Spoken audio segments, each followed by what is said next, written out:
les grandes ventes. Ok. J'ai hâte de l'acheter, personnellement. Bon, quand tu veux, Alia, tu présentes et puis on y va.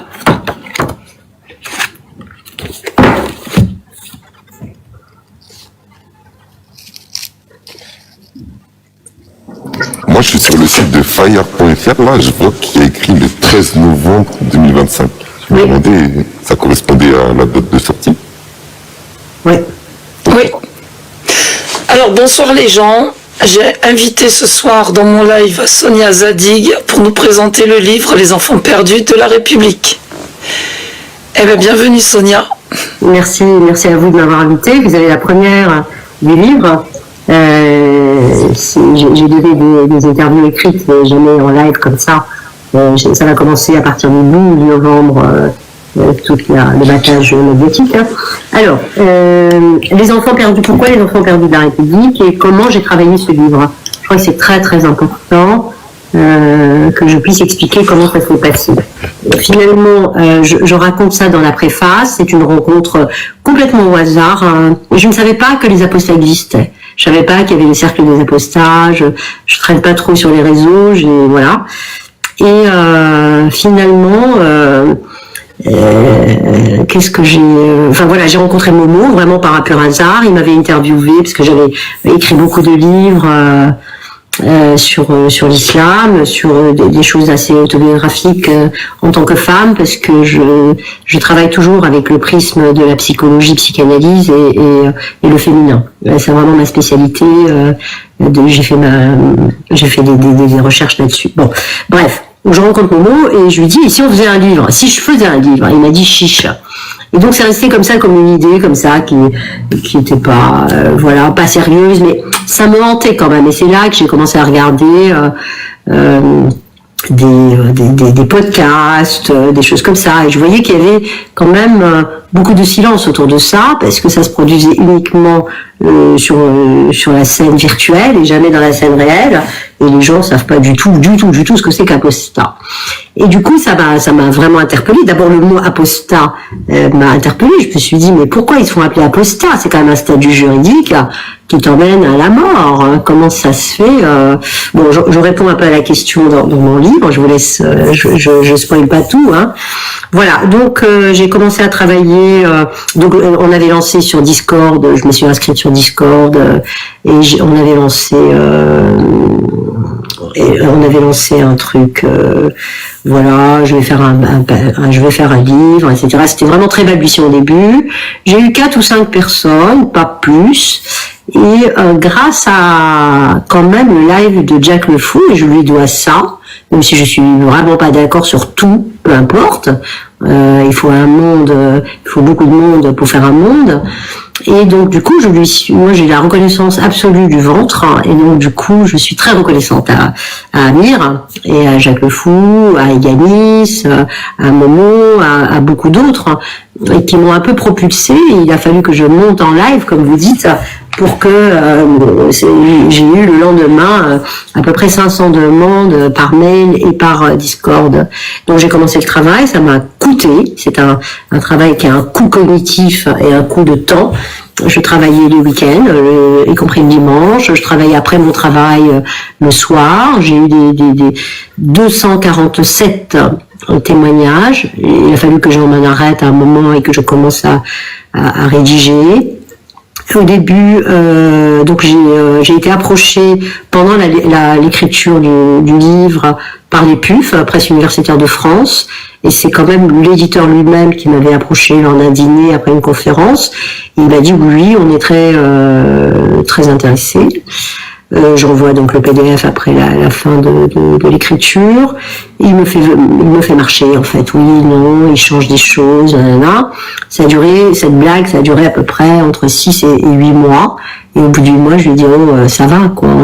J'attends quoi là? C'est mon travail. Il y a des gens derrière qui m'ont donné confiance et à qui je dois rendre des comptes. Enfin moi, j'ai l'impression que les gens qui m'ont parlé, je leur dois quelque chose quoi. Il y a une dette symbolique entre nous quoi. Bon bref, je la fais courte. Il m'a dit non. Il m'a envoyé un mail en me disant non. ils ont censuré, ils ont très très peur. Ça les dégoûte même, hein, parce qu'il y a quand même des témoignages qui sont extrêmement dans une violence monstrueuse, quoi. Voilà, et donc heureusement que Fayard a rattrapé le coup assez rapidement. Je lui avais envoyé mon livre et elle a dit exactement, elle a dit bon, voilà, elle a dit oui. Sauf qu'il fallait que je change un petit peu le bouquin. Je lui dis à la conclusion qu'au départ, j'avais écrit un brûlot quand même contre l'islam. Aujourd'hui, c'est pas forcément dans le livre, vous n'allez pas trouver, je donne la parole à 13 apostates et 13 apostats. Mais dans mes conclusions, je donne la parole à tout le monde. J'ai choisi vraiment des sujets, des personnes qui sont assez significatives, si j'ose dire, parce que voilà, c'est toute les étapes de l'apostasie. On sort pas comme ça, on claque pas la porte. Pourquoi on claque pas la porte? Parce que ce n'est pas une religion, c'est une identité.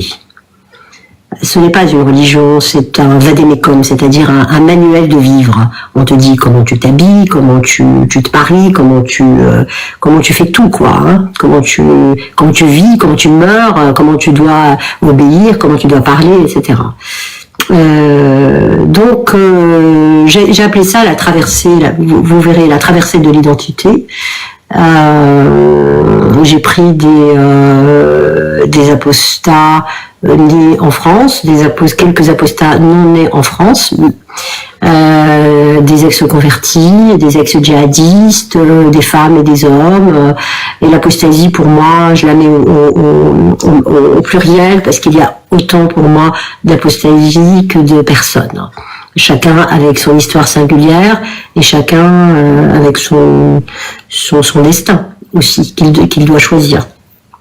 Donc j'ai appelé ce livre Les enfants perdus de la République. Au départ, je vois des insultes là. Moi, je suis pas du tout.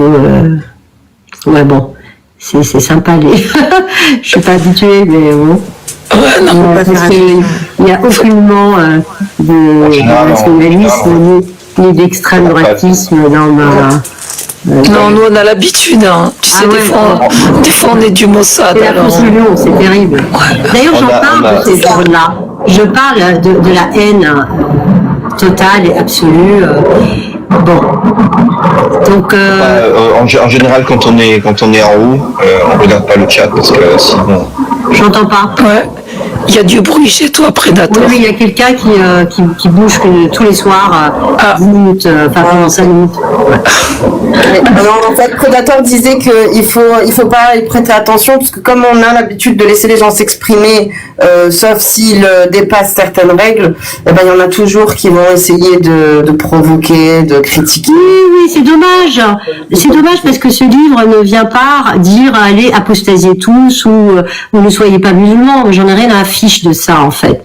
Mais c'est pas la religion, c'est l'identité, c'est le carcan, c'est la prison mentale dans laquelle ils sont, dans laquelle moi j'ai été aussi à un moment. Bref. Et donc les enfants perdus de la République, parce que c'est une réponse un peu 20 ans après à un livre qui s'est intitulé Les territoires perdus de la République. Et de ces territoires perdus de la République sont sortis des enfants perdus de la République qui sont assignés à rester, parce qu'on n'a pas le droit, en fait, en islam, et ça c'est catastrophique, de ne pas croire. Ça devient, pourquoi? Parce que la Oumma, elle doit tenir, enfin je vais pas faire tout un truc là-dessus. Dans la 4e de couverture, j'explique que les choses paraissent simples, en fait. Pour abandonner une croyance, il suffit de cesser de croire. C'est tout, je crois pas, je crois plus. Mais quitter l'islam, c'est beaucoup plus difficile parce qu'il s'agit de quitter une culture, un manuel de vivre ensemble, un lien social, en fait une vision du monde et une identité. Et on te laisse pas partir. C'est un peu hôtel californien, hein. Tu peux partir un petit coup, mais tu peux jamais partir définitivement. Donc, le livre n'est pas un brûlot contre l'islam, c'est une invitation à la liberté de conscience dans un pays qui te réduit toi aussi de l'autre côté. Ah, mais tu es musulmane. En fait, si tu es arabe, si tu es marocain, si tu es algérien, tu es tunisien, tu es forcément musulman. Et c'est de ça que mon combat serait plutôt là. C'est de dissocier les choses, c'est de dire non, je suis citoyenne comme tout le monde, je suis française, musulmanaise et la spiritualité, l'islam, le christianisme, le bouddhisme, que sais-je, ça me regarde en fait. C'est une histoire privée, c'est tout. Voilà, donc c'est vraiment un coup de phare, sur un groupe qui s'appelle le groupe des apostats et qui sont des gens qui essayent quand même de vivre tranquillement et on les laisse pas parce qu'ils n'ont pas le droit de ne plus croire. Ça paraît aussi simple que cela. Là, vous êtes insultés. Enfin, moi, je suis pas insultée, je suis un peu insultée là, mais donc voilà. Est-ce qu'il y a des questions là-dessus? Donc, il y a beaucoup de choses dans ce bouquin, beaucoup de choses très intéressantes à mon sens, qui pourraient à la fin, j'explique qu'il y a de lourds dégâts psychologiques, qu'il y a des citoyens en grande souffrance, qu'il y a un interdit sur la pensée, que c'est une traversée très compliquée, que ce sont des gens très courageux, et puis voilà. Mais que vous vous reproduisez justement sur une fausse lion qui s'appelle les réseaux sociaux, où vous êtes quand même, on peut insulter, faire ce qu'on veut sans aucune impunité. Voilà ce que je peux dire sur ce livre. Les gens ont décidé de sortir de l'islam au péril de leur vie, quoi. Voilà. Donc d'après ce que tu dis, en fait, toi tu n'as jamais subi l'islam. Moi, j'ai jamais été dans la foi. Jamais. L'islam n'a pas été un problème pour moi, jamais. Voilà, c'est tout. Non, jamais. Mais en fait, c'est ce que j'explique dans mon livre, et c'est peut-être l'intérêt de réduire cela ou d'élargir l'islam à une religion culture. C'est que je viens de Tunisie. Enfin, je viens de Tunisie, pas vraiment. Mais j'ai des racines en Tunisie et la famille dans laquelle je suis née m'ont autorisé à ne pas avoir la foi. En fait, on n'était pas des gens comme ça. En revanche, tout ce qui était lié aux injonctions patriarcales sur les corps des femmes, etc., était quelque chose qui faisait partie de l'islam, mais en même temps... mais bon, moi je me considère pas vraiment comme une apostate, je ne prends pas cela parce que j'ai jamais eu la foi, jamais cru en Dieu, jamais. Ce qui m'empêche pas d'avoir une spiritualité ou d'avoir quelque chose à faire avec la transcendance qui me regarde. Pourquoi ce déchaînement de haine sur quelque chose d'extrêmement privé? Voilà ce que j'avais à dire par rapport à ce livre, qu'il faut élargir le débat, apporter de la nuance, arrêter les extrêmes, genre si t'es pas musulman, t'es islamophobe, si t'es pas musulman, t'es du Mossad, si t'es pas musulman, enfin c'est ridicule, c'est de la bêtise pure. Moi je n'aime pas la bêtise, je n'aime pas beaucoup la bêtise et d'ailleurs je rentre pas dans l'arène, je rentre pas dans la danse avec eux. Simplement, ce sont des personnes les apostats en grande souffrance, en grande fragilité psychique, qui ont besoin d'un espace de parole, et j'espère que ce livre va ouvrir, non pas un espace de parole, parce que je ne suis pas la porte-parole des apostats, je les ai simplement pensés, parce que je suis intellectuelle, et j'ai pensé tout le mouvement, j'ai oser quelquefois y voir des critiques sur les dissensions internes, alors qu'il faut être quand même resté sur ce qui se passe sur les réseaux, etc. Mais en général, la demande que je fais à l'État français, c'est une demande de reconnaissance des souffrances psychiques, de la précarité, du fait que ce sont des enfants perdus à la République parce qu'elle ne les reconnaît pas, elle les assigne à leur identité première, et non reconnaissance de la communauté qui les ostracise, qui les doxe, qui les menace de mort, qui les viole quelquefois pour avoir quitté l'islam. Voilà ce que j'ai à dire. Moi, j'ai une question. Tu as parlé tout à l'heure de l'impact qu'il y a individuellement, hein, on t'a survolé individuellement, chaque personne, évidemment, oui, exactement. Psychologiquement a un impact. Est-ce que tu as évoqué dans ton livre un chapitre, un aspect qui concernerait l'impact qu'il y a sur les autres, l'impact sociétal ou l'impact direct psychologique envers les autres qui ne sont pas apostats, qui ne sont pas musulmans. Y a-t-il une réaction de l'entourage des personnes qui deviennent apostats directement pour ceux qui sont leur entourage direct, mais qui ne sont pas ni musulmans ni apostats? J'ai évoqué dans quelques exemples, parce qu'en fait l'architecture du livre est comme ça. Donc j'introduis le sujet, j'explique exactement la méthodologie, parce que c'est quand même quelque chose de très scientifique, avec quelque chose de standardisé, le questionnaire, etc. Et puis après, j'ai choisi, et j'explique pourquoi j'ai choisi 13 hommes et 13 femmes pour parler. J'essaie de diversifier le maximum des gens nés en France, des femmes de 40 ans, des femmes de 50, des filles de 20 ans, des filles d'Afrique de l'Ouest, des filles du Maghreb, etc. J'ai essayé de diversifier et je leur donne la parole. En fait, c'est pas moi qui parle, ils parlent, c'est-à-dire que leur texte est écrit tel quel, avec bien sûr un peu de travail stylistique, mais tel quel. J'ai changé les noms, j'ai changé tous les noms, même les personnes comme Amir qui m'ont autorisé à dire son nom, je n'ai pas dit son nom. Je l'ai changé. Amir, il est dans le bouquin, il se reconnaîtra. Et j'ai changé son nom, j'ai changé les âges, j'ai fait en sorte quand même de pas les mettre en danger. Par contre, dans je vais venir à votre question, dans le narratif de chacun, ils peuvent dire quelque chose. Je me rappelle de quelqu'un ici dans le bouquin qui dit, moi, mes enfants, j'ai dit qu'ils pouvaient manger à la cantine pas halal. Et qu'ils peuvent manger de la viande. Or, la nana, la dame de la cantine, refusait de leur donner de la viande.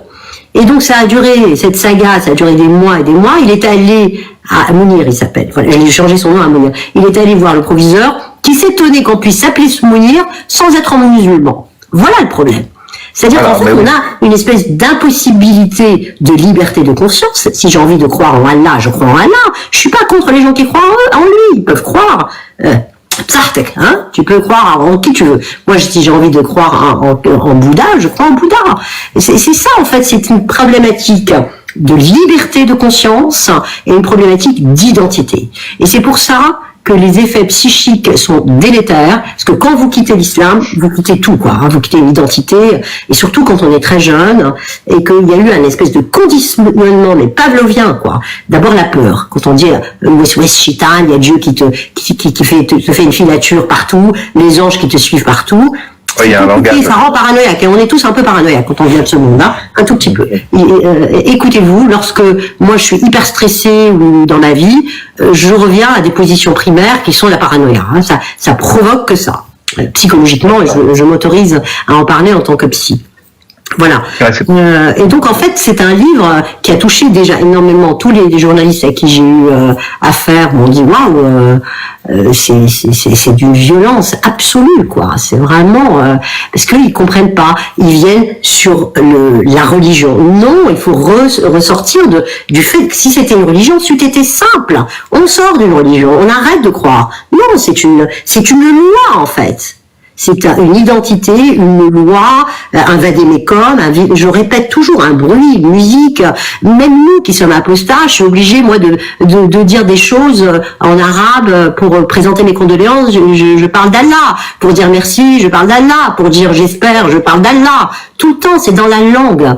Et c'est ça que je peux apporter aussi, c'est comme réflexion autour de ça. Comment peut-on se défaire de cela ? Est-ce qu'il faut vraiment se défaire? Parce que il y aura certainement un autre livre là-dessus de que vont devenir les apostats dans 10 ans.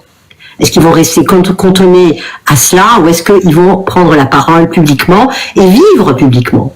Vivre sans être adossé ni à l'islam ni à son rejet en tant que sujet. C'est ça le souhait vraiment et le vœu que je puisse vous former, c'est que chacun puisse vivre librement comme il l'entend, quoi. Et peut-être se réconcilier avec quelques parties de sa culture qui sont pas mauvaises finalement. Il ne faut pas tout rejeter parce que là, ça paraît un peu adolescent d'être toujours trop contre. On peut être contre et puis petit à petit devenir peut-être un sujet à part entière avec le passé qui est le nôtre et faire de notre malheur quelque chose de banal. Voilà. Et en psy, vous dites contre tout contre, hein, il me semble. Contre tout contre. Oui. On était tout contre et on est contre. Et à un moment, il faut vraiment vous faire sa live, quoi. Hein. Ouais. Ouais. Ok. Moi, j'ai une petite question. Parmi les témoignages que tu as reçus, qui devaient être très forts, est-ce que c'était facile pour toi ou est-ce qu'il y en a qui t'ont touché ou c'était difficile pour toi de choisir? Ouais, franchement, ceux qui m'ont vraiment le plus touché, il y en a eu plusieurs. Certains m'ont dit de pas le raconter. J'ai pas raconté, bien sûr, mais c'est les viols collectifs de garçons. Ça, c'est terrible. Ça, c'est terrible. Terrible. Incroyable. C'est-à-dire qu'en fin de compte, au nom d'une religion de paix et d'amour, hein, puisque c'est une religion de paix et d'amour, on se permet absolument tout, quoi. Vraiment.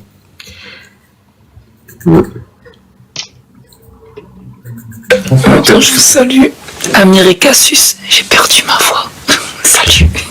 Ah ouais, j'étais pas Bonjour, bonjour tout le monde. Bonjour Muslim. Bonjour Yanis. Ah ouais, courage. C'est quoi cette voix? Salut à tous. Salut. C'est pour ça que ça va être un très bon live, puisqu'elle ne peut pas parler.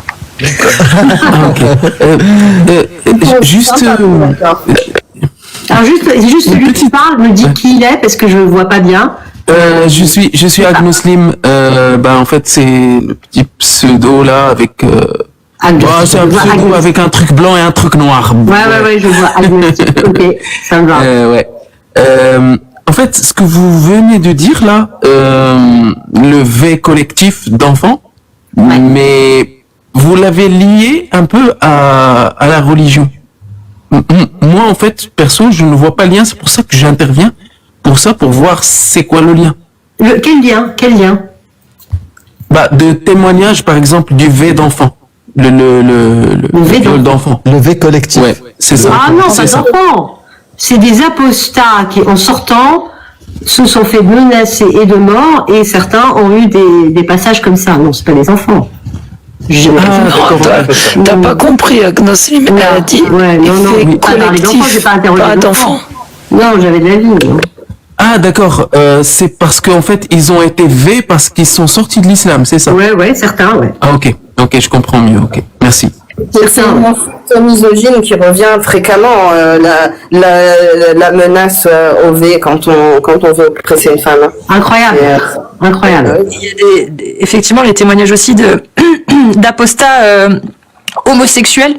Oui, bon, il y en a. Il y a l'homosexualité au féminin et l'homosexualité au masculin, parce que j'ai mis l'apostasie au féminin, à mon sens, présente quelques différences, forcément parce que ça se voit, en fait, quand on est apostate, parce que généralement, ceux que j'ai retenus, c'était des gens extrêmement religieux, hein. C'est pas des personnes un peu islam couscous et qui sont devenus apostats. En tout cas, ceux que j'ai retenus, c'est plutôt des gens très religieux qui croyaient vraiment, mais vraiment, que c'est une religion de paix. Et d'ailleurs, je pense que la majorité des musulmans pensent ça, sans avoir lu, ou alors quand on lit, on comprend pas. Il y a une explication dans le bouquin pourquoi on lit et on comprend pas. Et du coup, les femmes homosexuelles, pour la plupart, doivent absolument quitter la communauté. Hein. Elles sont exfiltrées, mises ailleurs, etc. Pour les hommes, c'est encore plus compliqué. C'est compliqué. Bonsoir Sonia. Je suis très content de te voir sur TikTok avec nous. C'est qui? Amir Apostat. Ah, Amir. Ok. Bonjour Amir.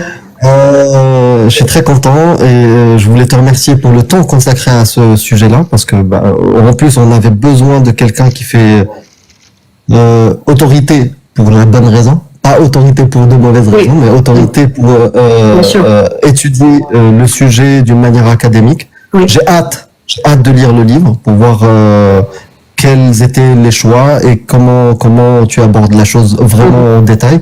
J'ai hâte de l'étudier et surtout, de toute façon, même avant l'étudier, moi, j'ai vu une partie de la difficulté de ce travail-là et juste pour ça, merci. D'ailleurs, je te rends le remerciement. Je t'ai remercié avec Jack au début parce que tu as suivi les péripéties un peu compliquées. C'est-à-dire qu'au début, les gens disent oui, il faut parler de nous, et en fin de compte, par peur, justement, j'ai eu 4 ou 5 personnes qui m'ont parlé.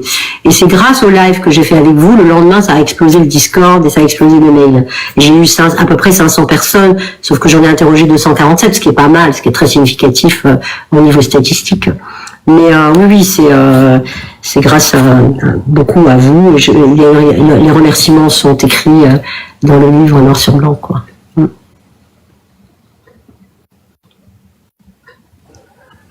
Bonjour Sonia. Bonjour. Salut Yanis. Ouais. Ah, c'est Yanis.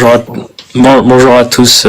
Effectivement, je suis très content d'être parmi vous et de soutenir Sonia. Et bien évidemment, je réitère les félicitations d'Amir parce qu'effectivement, Sonia, tu es notre héros malgré toi et tu es une apostate par adoption. Parce que j'ai découvert en fait que tu n'étais pas une apostate et mais qu'en réalité, tu avais tous les stigmates de l'apostasie en toi, et c'est vrai que tu vas parler de religion, identité, culture, et tu te retrouvais dans des... Ouais, exactement.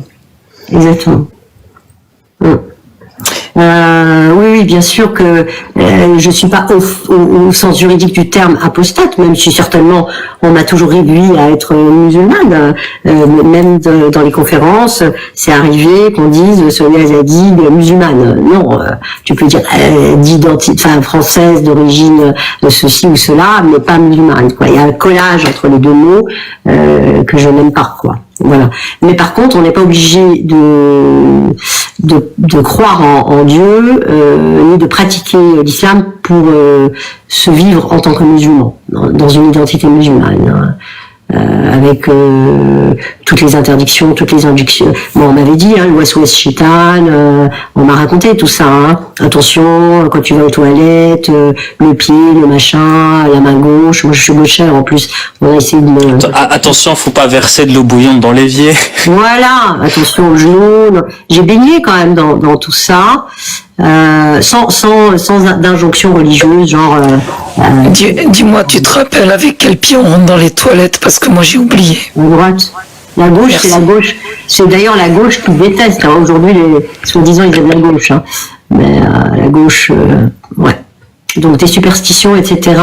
Donc j'ai raconté quand même que il y avait ce qu'on prétend être islamique, qui ne l'est pas, et qui est pré-islamique, et qui s'est mélangé ou adossé à l'islam, comme comme les superstitions, comme voilà. Quand tu as abordé cet objet de recherche, parce que je sais que tu as mené tes interviews avec un protocole avec des questions précises et est-ce que qu'est-ce qui t'a surpris, disons, forcément quand on se lance dans ce type d'entreprise, on s'attend à avoir certaines réponses et on a des surprises. Et qu'est-ce que tu as appris au fil de ces centaines de témoignages aux apostats, et comment ta vision elle a éventuellement évolué?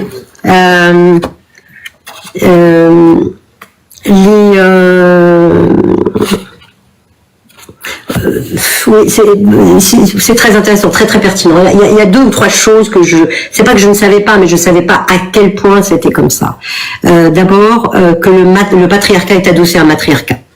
Ça, ce sont les mères qui sont d'une violence inouïe, pas toutes, heureusement, mais beaucoup le témoin de la soumission se passe par les femmes. Et énormément par la mère. Première chose, ça m'a un peu déstabilisée. La deuxième chose, c'est l'absence, alors je parle quand même d'un contexte franco-français, c'est-à-dire les gens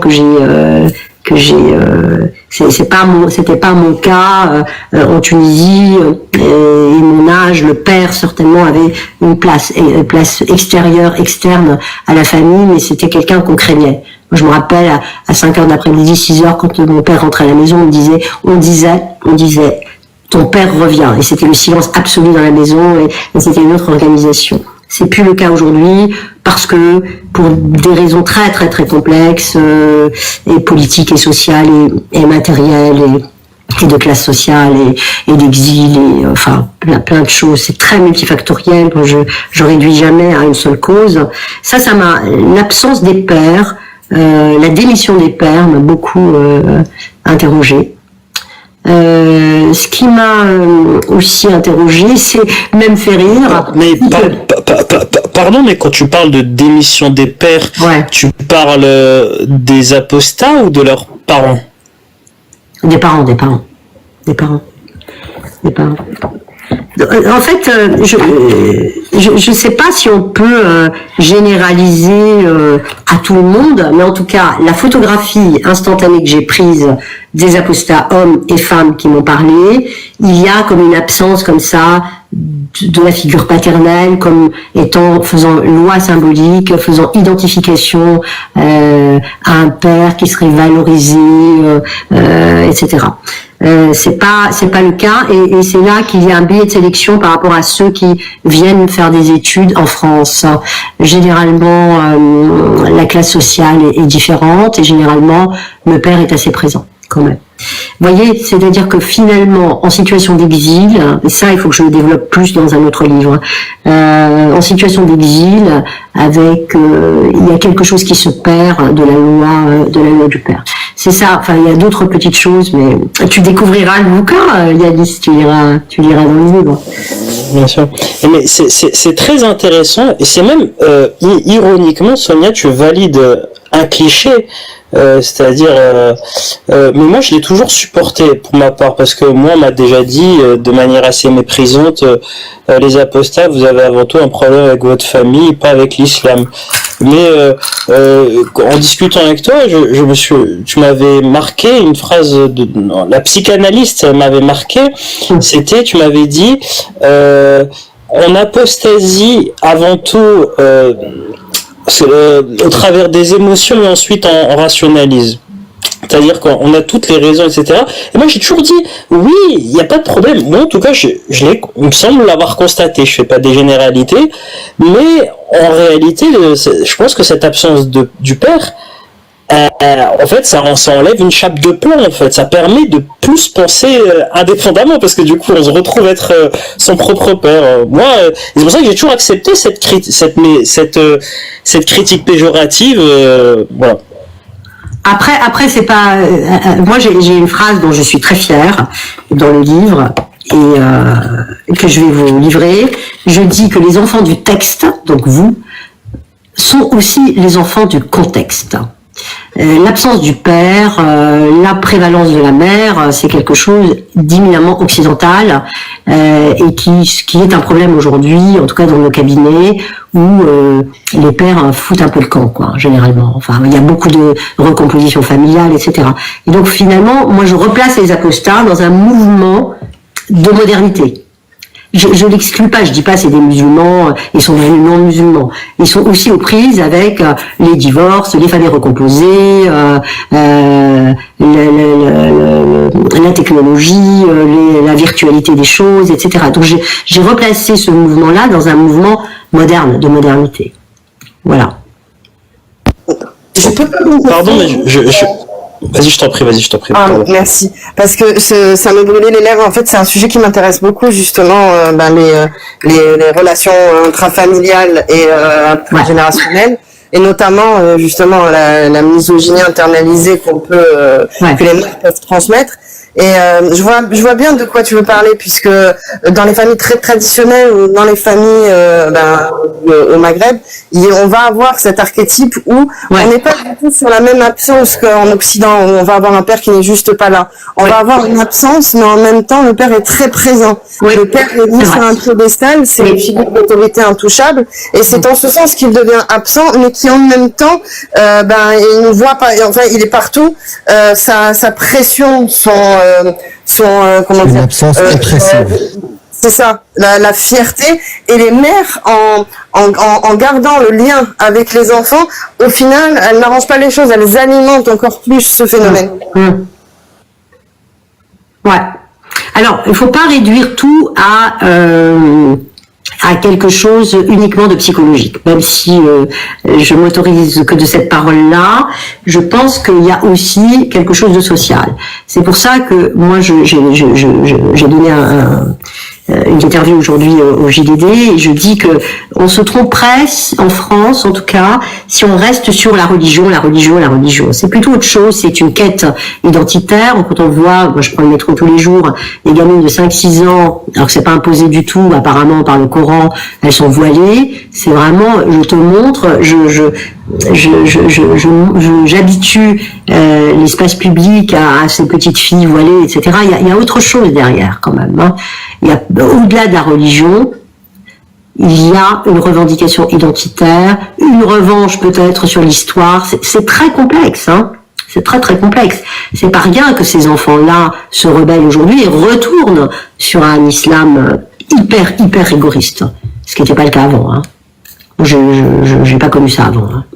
Ça sera clairement une erreur, ouais, de ne pas voir que c'est multifactoriel, ça c'est certain. J'avais une petite question. Je t'ai vu, ferme ton mic. Si tu veux, je te laisse la parole avant. C'est moi qui peux parler. Ouais, merci. En fait, par rapport à tous ces problèmes-là que tu as constatés, que ce soit psychologique, sociologique, le problème du père et tout, est-ce que tu as vu un point commun entre tous ces apostats des choses qui leur ont permis de sortir de la religion? Oui. Ils ont commencé à penser. Il y a un interdit sur la pensée. Depuis tout petit, tu dis alors, tu poses des questions, on te dit tais-toi. Ouh là là, toi, c'est l'Ouest Shaitan, hein. C'est pas bien ce que tu dis. Tais-toi. Il y a le savoir et c'est pour les ulama. C'est tout. C'est pas du tout pour l'autre. Toi, tu n'as qu'à être dans une transcendance, à obéir. Et je pense qu'il y a un moment, tous, ils m'ont dit, ah mince, j'ai senti une dissonance cognitive. J'ai senti que c'était pas du tout incriminé cette histoire. Je crois que c'est le comprenoir qui s'est ouvert. Je pense que c'est ça. Après, il y a des trucs réactifs sur une violence intrafamiliale que je ne ramène pas forcément à l'islam. Je pense que l'islam est un catalyseur. L'islam, c'est un cache-misère qui vient en plus rajouter une problématique sur une autre problématique de violence et de non-séparation de la mère avec la femme. Les mères ne sont pas des femmes. Or, qu'est-ce qui fait une femme? C'est le père. C'est l'homme qui lui dit, écoute, lâche tes enfants, viens, t'es ma femme, je te désire, je t'aime. Et ça n'existe pas. Le sujet n'existe pas non plus dans les cultures arabo-musulmanes. C'est-à-dire que il y a le regard, tout l'autre et te regarde, ou l'archouma, ou l'aïb, ou tout ça. C'est genre, comment vous dire? On n'encourage pas quelqu'un à devenir sujet de sa propre histoire, auteur de sa vie. Non, il doit se conformer, etc. C'est en ce sens que c'est pas forcément le texte lui-même, c'est tout ce qu'il y a autour, quoi. Cette loi, cette charia, ces us et coutumes mélangés à des trucs pré-islamiques, etc., qui font que le sujet, l'individu, se fond dans la masse. C'est tout. Et va devenir sujet de ton histoire après avoir été complètement baigné dans tout ça. Donc pour répondre à la question, c'est une interdiction sur la pensée. Et je crois que c'est ça que j'ai vu à travers tous les témoignages. Le fil rouge, c'est ah mince, je me suis réveillée, j'ai vu des dissonances cognitives, j'ai vu en effet qu'il y avait une gamine de 6 ans qui se fait marier là, j'ai vu que mes sœurs, j'ai vu même quand je me suis levée, des hommes qui disent ça pour faire la vaisselle en été en Algérie, on m'a dit t'es pédé ou quoi? Les femmes lui disent ça. Assieds-toi, t'es pédé ou quoi? Ça va pas, non? Pourquoi tu pleures devant un dessin animé quand le gamin il avait 5 ans? Voilà. C'est vraiment des attention de ne pas répéter ce mot-là. TikTok n'aime pas. Ton compte risque de sauter et ça te fait une erreur 404. Ouais. C'est le terme ban. Il faut dire P-word. P-word. Qu'est-ce que je dis? Alors, je dis. P-word. P-word. Oui, voilà. Ouais, bon, ça. Un euphémisme quelconque, on comprendra, mais tous les mots un petit peu sensibles, TikTok les capte très vite. Gay, ça passe, non? Il me semble. Gay, ça passe, ouais. Ouais, mais pour exprimer ce qu'elle voulait dire dans cette histoire-là, ouais, c'était voilà. Ouais, t'as raison. J'ai une question. C'est est-ce que en démarrant cette aventure-là et en commençant et peut-être même en finissant, as-tu changé d'avis sur une idée, voire une idée reçue que tu avais avant l'exercice? C'est une bonne question.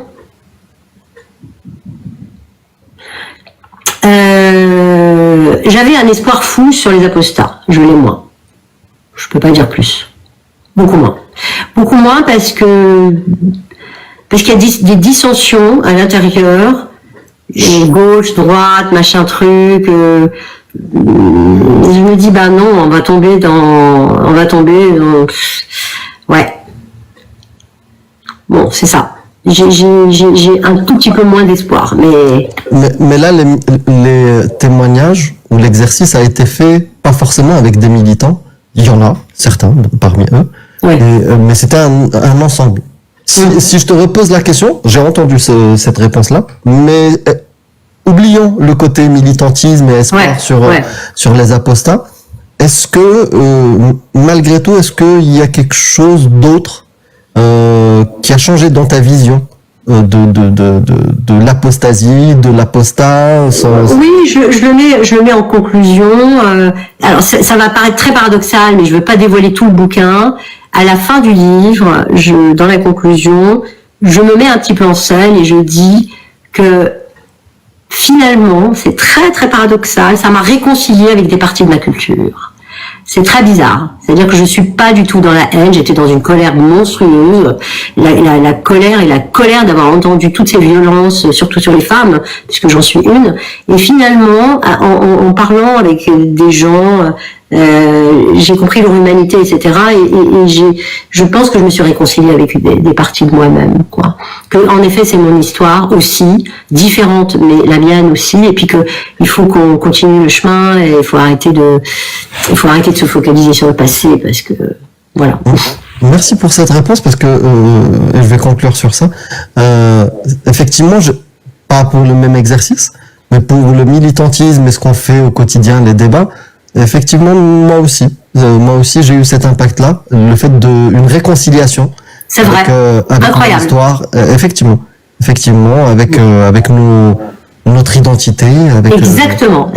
Je me dis bon, il y a quand même des choses que j'aime. Hier, j'écoutais Abd Halim Hafez, j'écoute encore Fayrouz, j'écoute encore. J'adore manger des choses orientales. J'aime l'hospitalité, j'aime l'accueil qui est le nôtre. Bon,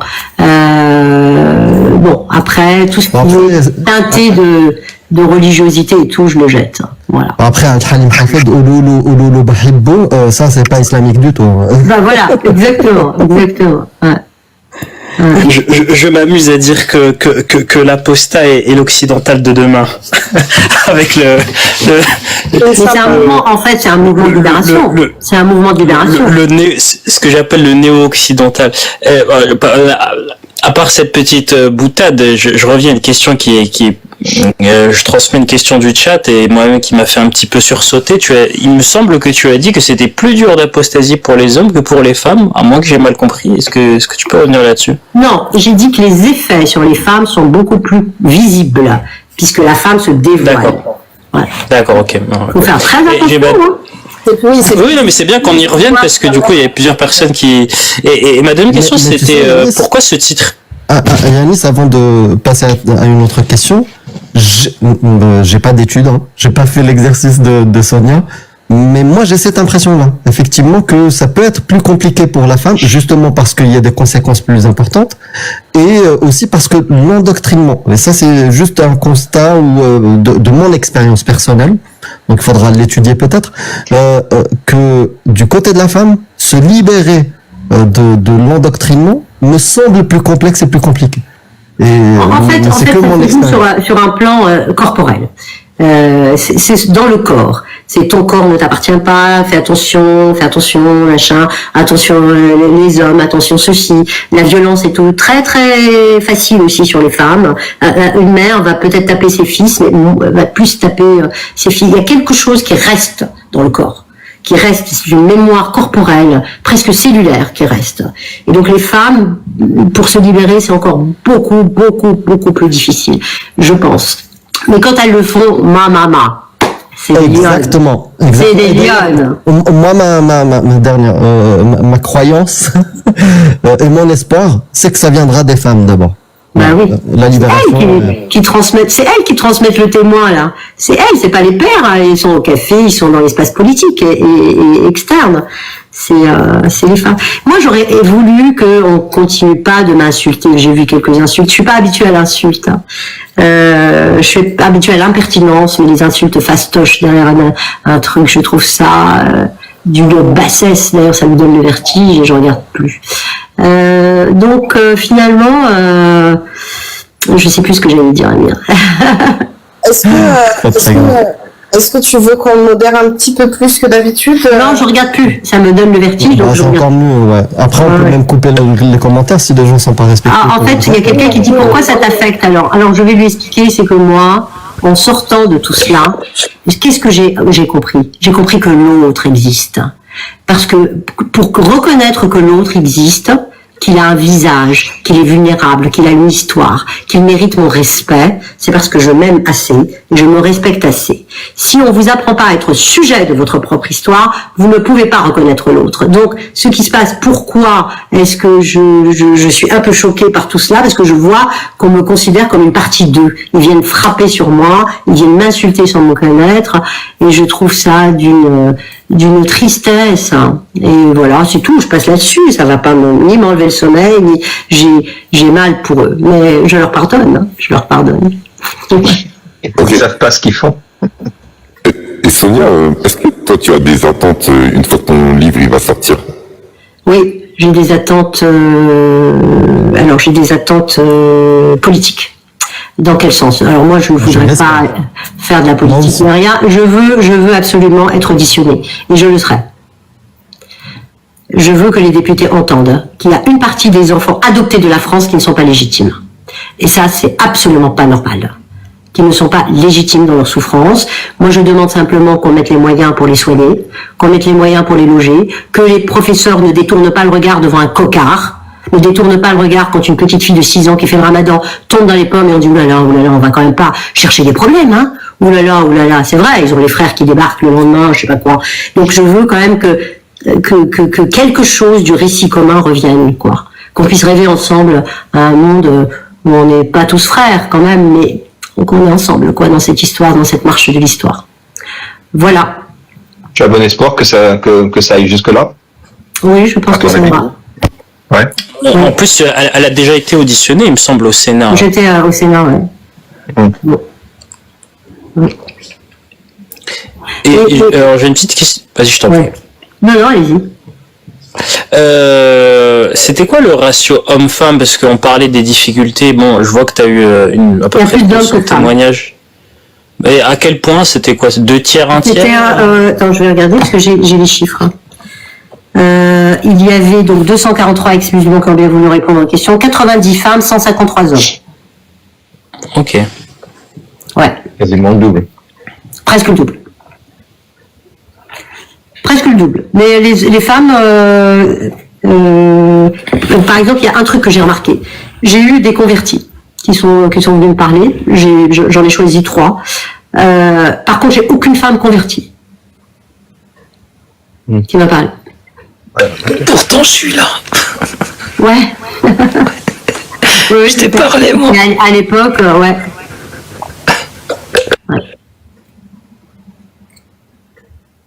Ah si, toi tu m'as parlé. Mais parce que tu es militante. Mais des femmes lambda.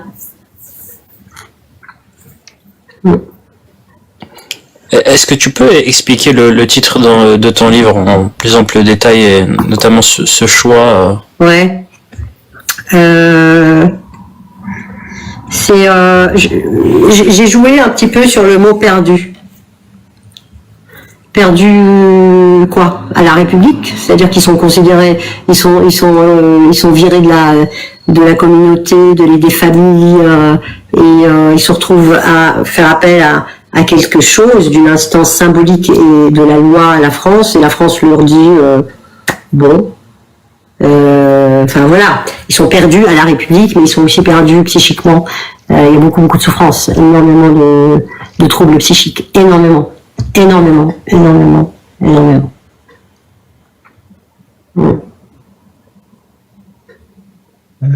Ouais. Il y a quelqu'un qui veut qu'on leur montre le bouquin. Est-ce que si je le montre comme ça va? Ah bah oui, au contraire. Bon, il est en miroir, c'est dommage. Ouais, je sais bien. Bon après, on peut le modifier. Mais ferme ton mic à l'affiche du livre voilà. On va l'agrandir un petit moment pour qu'on puisse voir la pochette. Et je voulais en profiter pour poser une question subsidiaire quand on aura fini de montrer la couverture. Est-ce qu'on peut rappeler aussi la date de sortie et les canaux de diffusion? Oui, alors le 13 novembre, je sais pas, c'est vraiment un hasard du calendrier. Le 13 novembre, c'est un rappel de calendrier. J'espère que ça va faire boum. Là, je viens d'avoir un message de Kelly sur CNews qui me demande l'exclusivité, donc on va voir. Il y a un grand reporter qui fait une vidéo, enfin un docu de 2 minutes 50 assez choc sur les apostats. Ça va se faire cette semaine et qui va passer toute la journée sur les apostats. Donc ça franchement, ça bouge, quoi. Ça bouge. En tout cas, moi, je l'ai commandé et je sais pas si j'aurai le temps d'ici le 13 de le lire. Mais si tu veux bien, Sonia, moi, je t'offre ma proposition d'invitation sur mon live YouTube pour qu'on l'ouvre le livre. Et qu'on puisse en discuter vraiment avec ce qu'il y a dedans. Moi, ça m'intéresserait. Oui, bien sûr, avec grand plaisir. Sinon, j'avais une question. Est-ce que toi, dans l'écriture du livre, t'as mis en place un protocole d'éthique, un comité de recherche ou des choses comme ça j'ai pas travaillé seul. J'appartiens à une très grande maison d'édition qui s'appelle Fayard et je suis passée quand même par des éditeurs et beaucoup d'avocats, beaucoup d'avocats qui ont enlevé des choses, qui ont eu peur du djihad judiciaire qui existe. Et donc on a enlevé des petites choses, mais rien de bien grave. Je me suis bien battue pour ça. Et dans le même sens, sur le protocole. Qu'est-ce que vous avez mis en place comme protocole pour ne pas tomber, vous, dans des biais de confirmation, par exemple?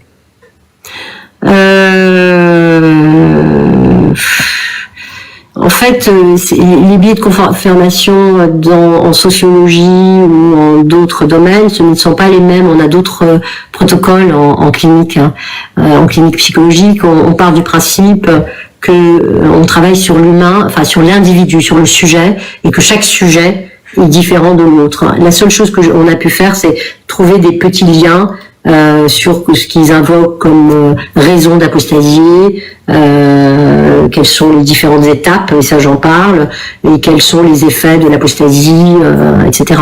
Donc le protocole est pas un protocole fermé, ce n'est pas mathématique, c'est plutôt quelque chose de l'ordre de l'éthique, bien sûr. Voilà. Et ça sera ma dernière. Je suis vraiment bavard, les amis, et j'ai beaucoup de questions.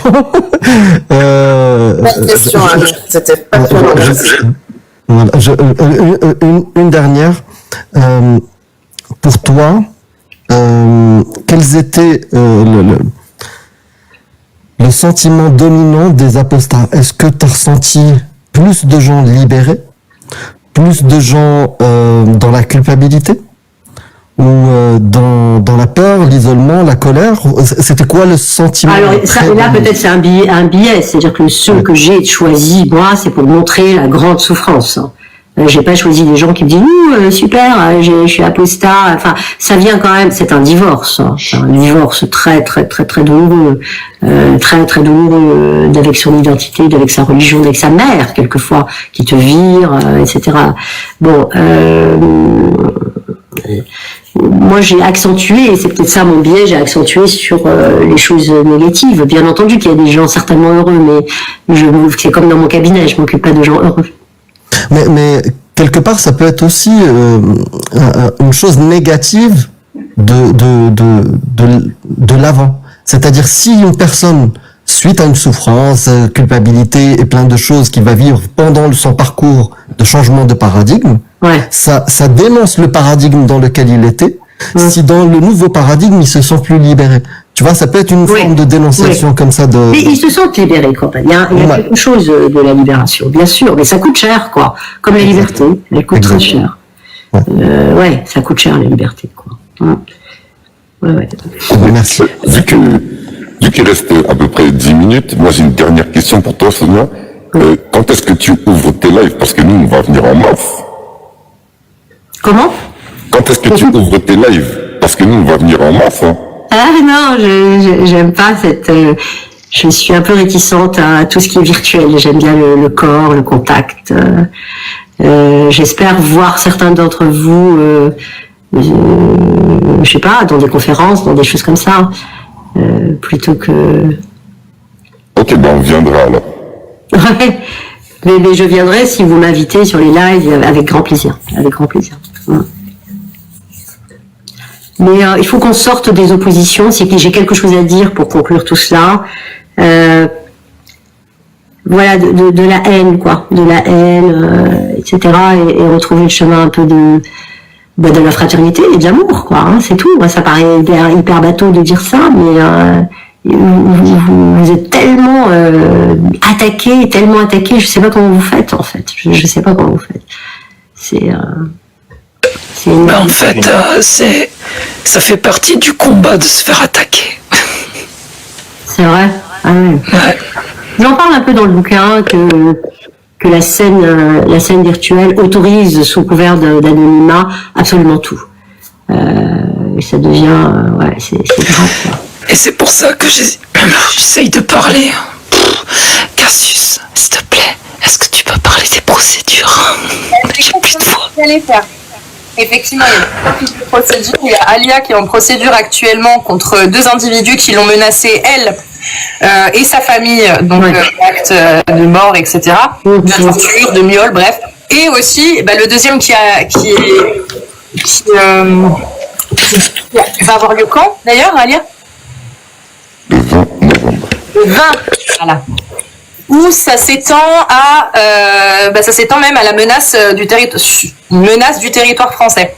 Donc ça, c'est des choses qui, pendant plus d'1 an, on portait pas plainte parce que manque peut-être déjà de moyens.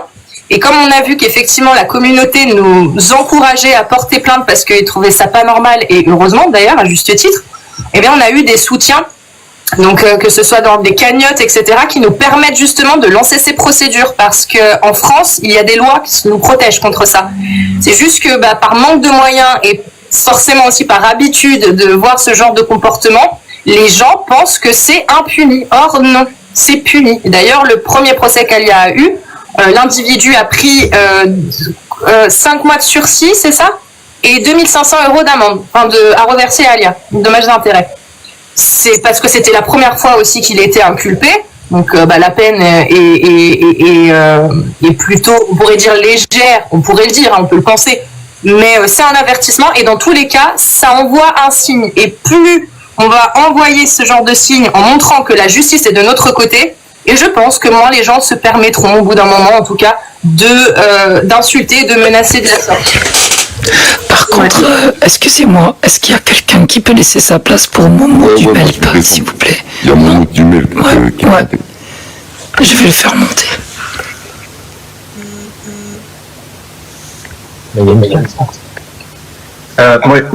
Sonia, moi j'aurais une question. Est-ce que tu as, dans tes recherches, est-ce que tu as survolé la question des apostats non musulmans, des apostats catholiques, comme moi par exemple? Non. En effet, je me suis vraiment concentrée sur les apostats musulmans. Je me suis même pas concentrée sur les mouvements d'identité couscous, d'identité, qui font le ramadan une fois sur 10, etc. Non, je me suis pas concentrée là-dessus. Je devais vraiment me concentrer sur ça. Et c'est pas un biais de sélection ou quoi que ce soit. Hein, c'est vraiment. Ouais. Et je parle un petit peu des gens qui connaissent pas les textes, et je dis que les catholiques ne connaissent pas leurs textes non plus, les juifs, voilà. Il y en a qui les connaissent bien, mais. Il y en a qui les connaissent bien. Il y en a qui les connaissent, et même trop. Non, c'est pas, parce que c'est pas un statut juridique, l'apostasie, dans le catholicisme, comme dans l'islam, c'est pas la même chose. Non. Quand, non, là, le droit, si t'as pas envie de croire, tu crois pas. Mais qu'en islam, t'as pas le droit, c'est hôtel californien, hein. Une fois que tu es rentré, tu sors plus, quoi.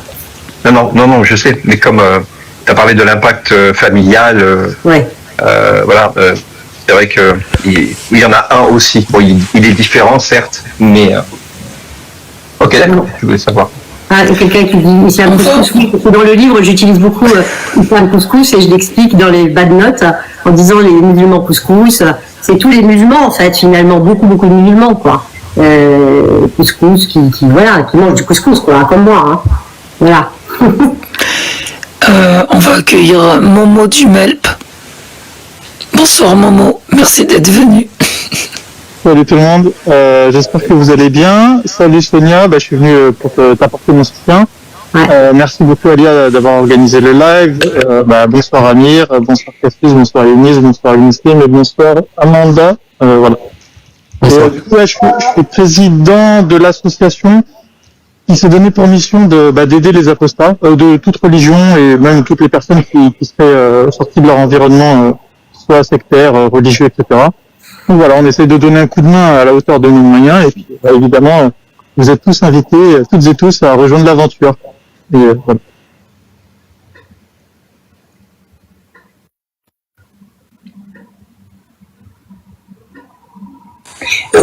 Non, parce que Momo, t'es pas très bon en communication, donc je me permets. Vous pouvez retrouver les informations du MELP sur le site internet en tapant MELP sur Google et vous trouverez le site. Voilà. Ah, je voulais pas prendre tout le temps de parole, mais merci beaucoup Cassius, en effet.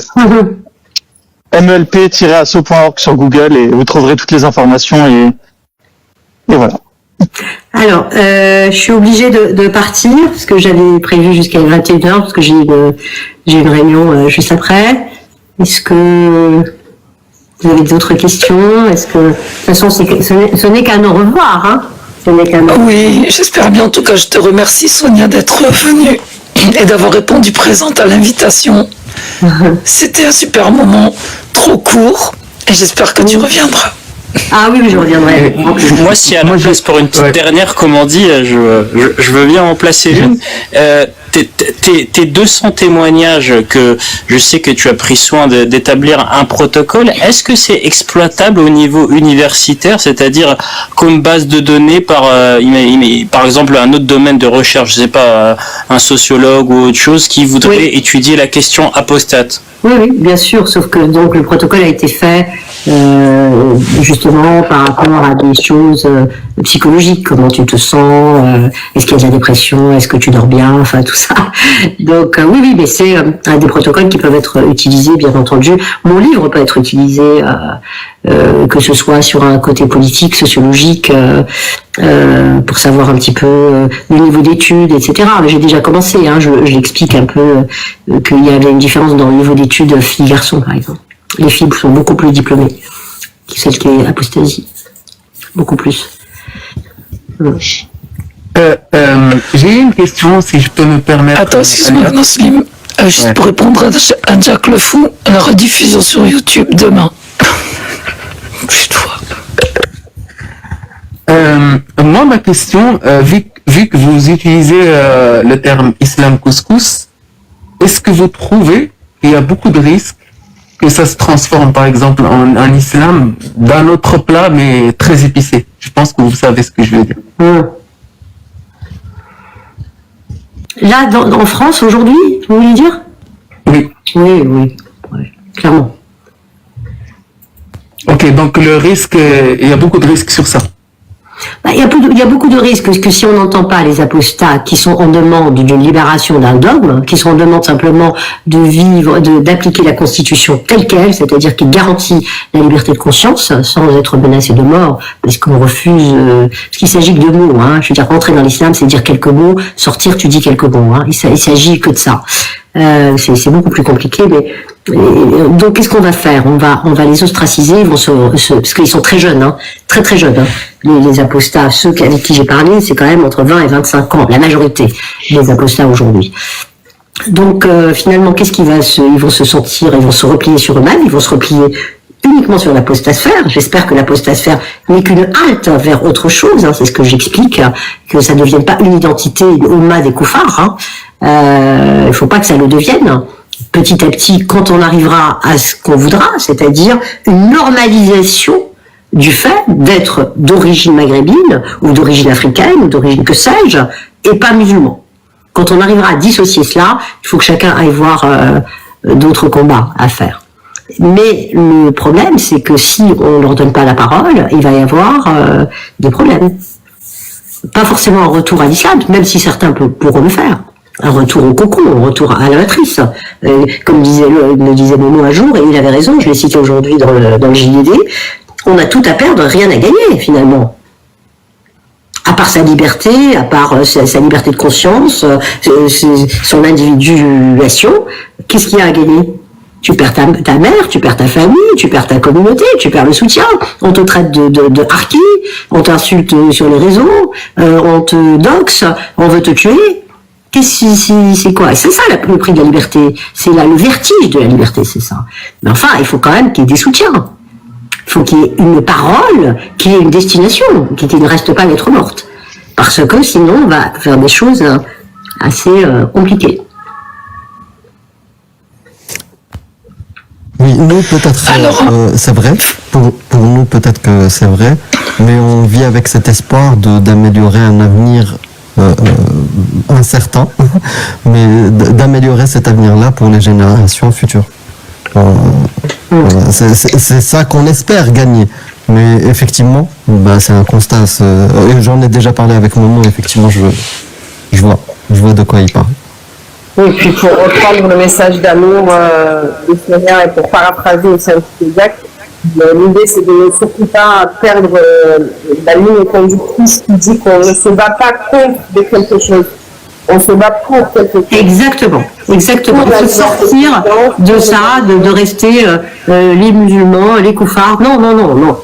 Se battre pour sa liberté, se battre pour sa liberté d'expression, se battre pour exister tranquillement, épouser qui tu veux, donner ton corps si tu veux, enfin vraiment, et pas contre l'islam. Pas contre l'islam. Si vous restez, je me bats contre l'islam, ça va pas. On se bat contre l'identité, on se bat contre une culture, on se bat contre un conditionnement et entre une terreur qu'on met des traumas complexes chez les enfants. Il faut voir l'état des enfants, hein. Les enfants que nous étions, hein. C'est très compliqué, ça laisse des traces énormes, psychiques, c'est terrible. Donc voilà. Je rappelle le titre du bouquin qui a été demandé dans les commentaires. Est-ce qu'il y a quelqu'un qui peut le dire à ma place, s'il vous plaît? Les enfants perdus de la République. Pardon. Au contraire, tu sens que les enfants perdus de la République, c'est 16 novembre. Des enfants prévente. C'est déjà en prévente auprès des éditions Fayard et auprès de la FNAC. Amazon aussi, partout. Sonia, je peux te poser une question? Ah, j'avais pas vu Momo. Salut Momo. Salut Lumière, désolé. J'étais pas là pour t'arriver. J'ai fait une présentation express, c'est pour ça. Sonia, je voulais te demander, sur quel angle tu penses que tes ennemis potentiels vont t'attaquer? Eh ben ça y est, je les vois là, ils vont donner des arguments, je suis hyper heureuse, idiots qui sont.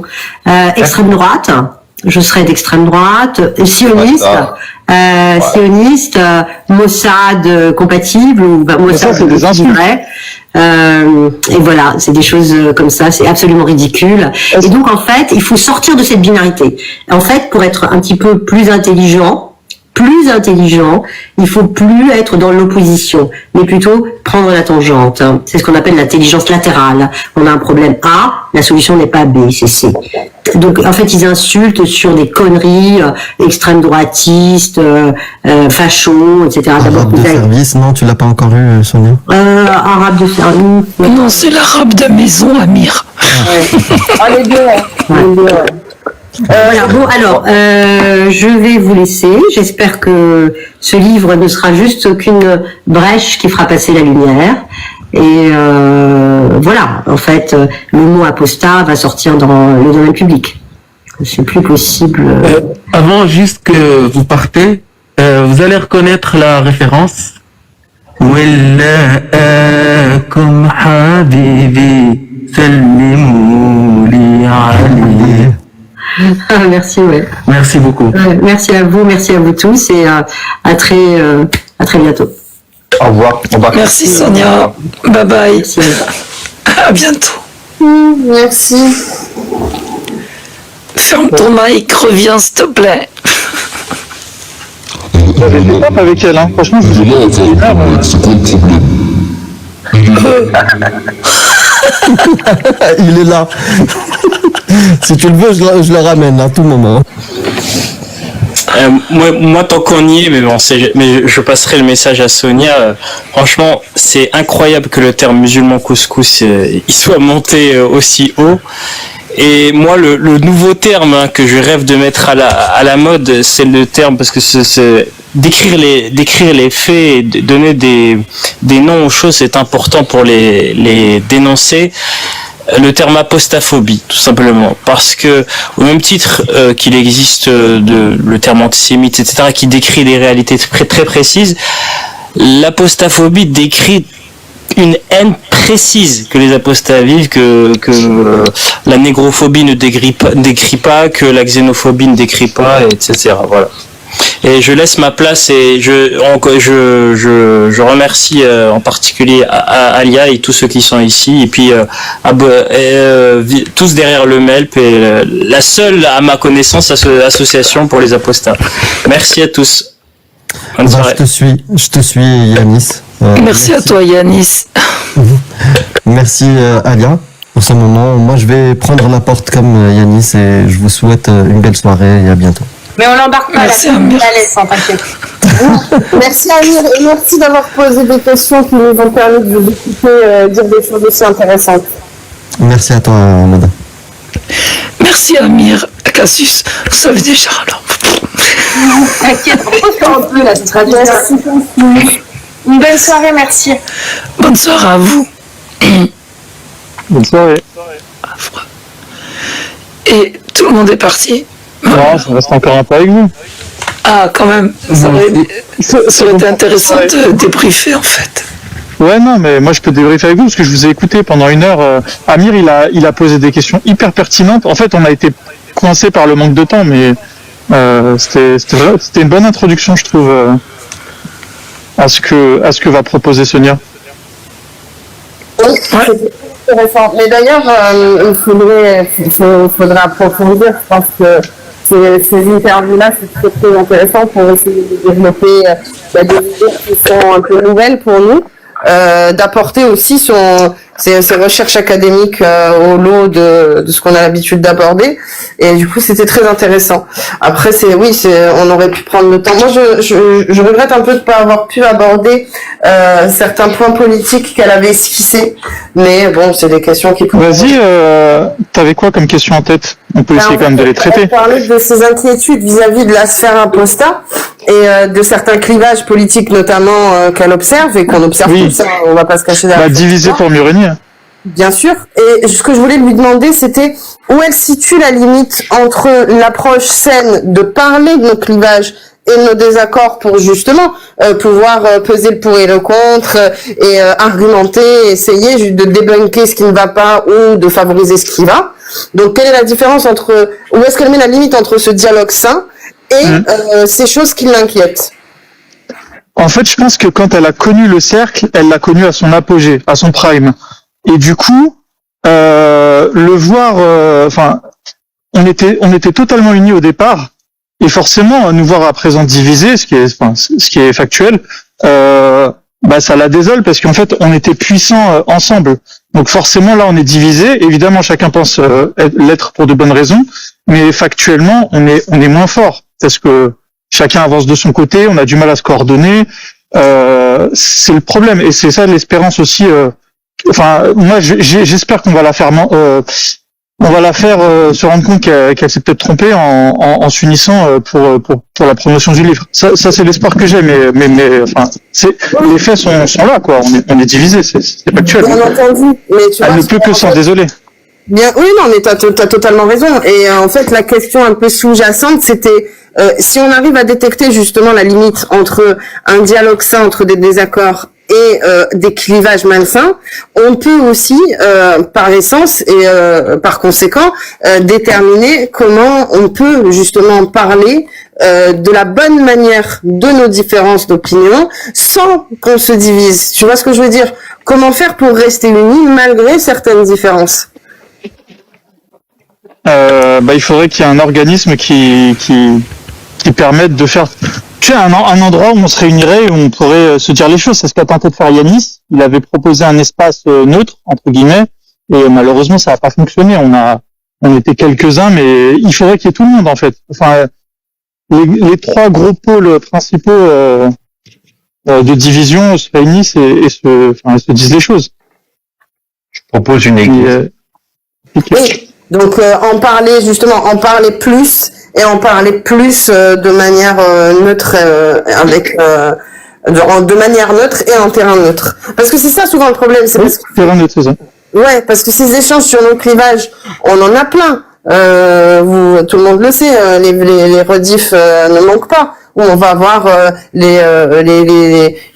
l'opposition droite-gauche entre certains apostats qui vont se faire entendre, ou l'opposition autorité versus éducation, ce genre de choses. Et mais tu vois, en parler de la manière dont on le fait, visiblement, ça ne porte pas ses fruits puisque ça n'a fait que nous diviser encore plus, créer des dramas. On n'a pas fait de la bonne manière, visiblement. Donc, ouais, essayer d'améliorer ce point. Parce que je suis d'accord avec toi, la communication, c'est toujours préférable au fait de mettre un couvercle sur les problèmes. Ouais. Après, attention, hein, dans ce que je te dis, c'est pas irréversible. Hein. Les alliances peuvent se refaire, des amitiés peuvent renaître. Et puis en plus, dans chaque groupe, tu as des gens qui font un peu la passerelle, parce qu'ils sont pas en froid totalement avec le groupe d'en face. Donc c'est toujours possible. Mais je pense que ça se fera que face à l'adversité, tu vois. S'il y a un gros projet, là, éventuellement, les gens ils mettront leur ego de côté. En fait, c'est un peu c'était un peu la théorie, tu sais, pour construire l'Allemagne moderne. À la base, c'était que des petites principautés, et un jour, ils ont mis en place un plan pour que la France, ils leur ont en fait tendu un piège. La France a déclaré la guerre à l'Allemagne, et ça a permis à toutes les petites principautés de s'allier et de créer l'Allemagne moderne. Donc c'est un peu ce qu'il faut faire à notre échelle, quoi. Donc c'est pour ça que il y avait eu la manifestation d'Adela, ça avait été un premier pas, tu vois, ça c'était rassembleur. Maintenant il y a le livre sur les apostats de Sonia. Je sais pas si elle vous l'a dit, Sonia, mais elle cherche des profils de préférence féminin pour l'accompagner sur ses plateaux TV. Voilà, donc on espère retrouver Alia déjà. Mais il en faudrait d'autres et pas forcément des youtubeuses, et les gens peuvent être masqués. Mais tu vois, ça serait pile la bonne occasion, parce que quelque part Sonia, elle est pas dans nos embrouilles, tu vois, elle est ni team cercle, team ceci, team cela, tu vois. Elle est au-dessus de tout ça, donc il faut aller l'aider et de pas se dire Sonia elle a pris parti pour telle ou telle personne, elle a pris parti pour Alia parce qu'elle est montée chez elle ce soir. Non, pas du tout. Alia l'a invitée, elle a répondu à l'invitation comme elle répondra à toutes les invitations qu'on lui tendra. Voilà, j'espère que j'ai été clair. Ah ouais, c'est super, et c'est très constructif ce que tu dis. Et je voulais poser une dernière question pour rester un petit peu sur cette thématique. Où tu situes, encore une fois, la différence entre le fait de ne pas se sentir de fait représenté par les idées de quelqu'un et ne pas s'en associer par conséquent, mais tu vois, à défaut, parce que en général tu vas toujours te rapprocher des gens qui ont des idées que tu as envie qu'ils portent pour toi, tu vois. Et donc il faut aussi tu vois, ce que j'essaie de te dire, c'est qu'il y a cet aspect. Et il y a l'aspect de certains, quand ils se dissocient, ça va être pris comme une volonté de critique, ça va être peut-être une volonté de nuire, etc. Comment on peut justement arriver à avoir une approche qui n'est pas malsaine et qui est sans arrière-pensée, du fait de comprendre tout simplement que par moment, et quand on a un groupe multiple comme le nôtre, il peut y avoir forcément certains qui se sentent plus représentés par certaines idées que d'autres, sans rentrer dans le conflit.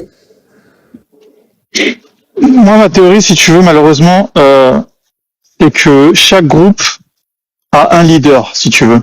Et autour de ce leader tournent des gens, tu vois. Évidemment, ces gens-là, ils peuvent avoir de multiples leaders eux-mêmes, tu vois.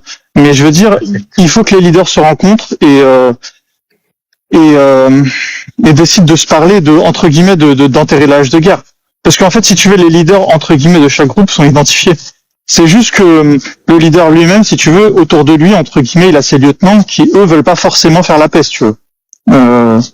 Donc oui. C'est extrêmement compliqué. Moi, si tu veux, visuellement, j'arrive à voir quels sont tous les pôles, si tu veux. Mais en fait, les pôles, ils sont totalement irréconciliables parce que c'est des personnes qui se détestent. Et attention, quand je te dis ils se détestent, ça veut pas dire que c'est des personnes qui se supportent pas visuellement, tu vois. C'est pas genre j'aime pas sa gueule. C'est genre ils ont des idées qui sont totalement opposées. En fait, c'est comme si tu me disais, enfin, ça s'est passé une fois dans l'histoire, mais c'est comme si tu voulais faire des pactes germano-soviétiques à chaque fois, tu vois. C'est compliqué parce que la personne en face, elle pense pas qu'elle a Hitler, tu vois, mais en tout cas, elle pense qu'elle a un ennemi idéologique. Elle pense pas qu'elle a un apostat potentiel, ce serait bien de faire la paix avec lui, comme ça fait grossir les rangs et ça nous rend plus puissants. Elle pense pas ça du tout. Donc voilà ce que je pense. Merci beaucoup. Mais ça va prendre non mais il faut pas abandonner, hein, ça va juste prendre du temps, il y a pas de souci. Et attention, ce que je te dis là, c'est valable pour chaque groupe, hein. C'est pas spécifique à nous, hein. Donc chaque groupe doit travailler pour diminuer les dissensions et puis voilà. Moi j'ai une question. Ah pardon, vas-y, je t'en prie. Juste un truc, voilà, parce que je fonctionne pas par groupe. Je vais essayer de parler. Je fonctionne pas par groupe et j'essaye de comprendre pourquoi, en quittant ce dogme, il est encore nécessaire de vivre en groupe. Pourquoi pas prendre son envol et devenir concrètement et vraiment un électron libre pour se sentir vraiment libre. Parce que le fait d'appartenir ou de fédérer à un groupe, il y a encore cette pression sociale sur les épaules à supporter. Normalement, quand on quitte l'islam, on quitte ce dogme, on ne doit plus ressentir cette pression-là. Et en étant comme ça dans des groupes, et en suivant le lieutenant, comme tu dis, est-ce que ce n'est pas la continuité encore d'un dogme qui ressemblerait à un dogme islamique au final? Non, on a quitté l'islam, mais on n'a pas quitté la logique de groupe. C'est une logique tribale, c'est dans nos gènes, tu vois. C'est comme ça qu'on. Et en plus, les groupes sont pas forcément nommés, tu vois. C'est pas un tel et sa bande de potes, tu vois. Ils se sont pas c'est juste que tu constates. En plus, tu le constates d'un œil extérieur, et en général, tu es désigné comme étant ennemi du groupe en question. Je vais donner un exemple. Admettons que tu traînes sur un serveur d'apostat et que ce serveur, on va dire, la modération est à gauche. Et ben, si toi tu viens et que tu ramènes tes idées de ce que eux considéreront comme de l'extrême droite, par exemple, je vais donner un exemple, si tu supportes des apostats qui sont passés sur CNews, et ben ce qui va se passer, c'est que tu vas être ostracisé du groupe. Et c'est pas toi qui as dit je suis pas des vôtres, c'est eux qui t'ont désigné comme ne faisant pas partie du groupe. Voilà. Après ils vont te le dire de manière claire ou de manière indirecte. Tu peux même ne pas être banni, tu peux simplement être mise à l'écart, ou alors on peut supprimer tes messages, tu vois. C'est plus insidieux, c'est pas équipe bleue contre équipe verte contre équipe jaune, tu vois. Mais au final c'est ça quand même.